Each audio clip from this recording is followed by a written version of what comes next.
আমরা বারবার রক্ত দিয়েছি, কিন্তু আমাদের যে সমৃদ্ধি, যে উন্নয়ন, মানুষের অধিকার প্রতিষ্ঠার কথা ছিল, আমরা সেখানে বারবার ব্যর্থ হয়েছি।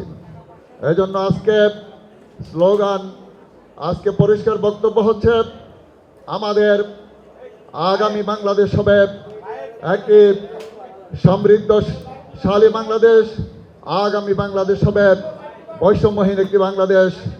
আগামী বাংলাদেশ হবে আমাদের ক্ষুধা দারিদ্র্যমুক্ত বাংলাদেশ।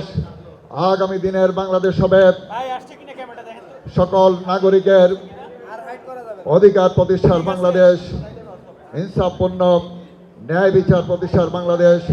সেই প্রত্যাশিত বাংলাদেশ প্রতিষ্ঠার জন্য আমরা আজকে মহান বিজয়ে 54 বৎসর পেরিয়ে 55 বৎসর আমরা পা দিয়েছি।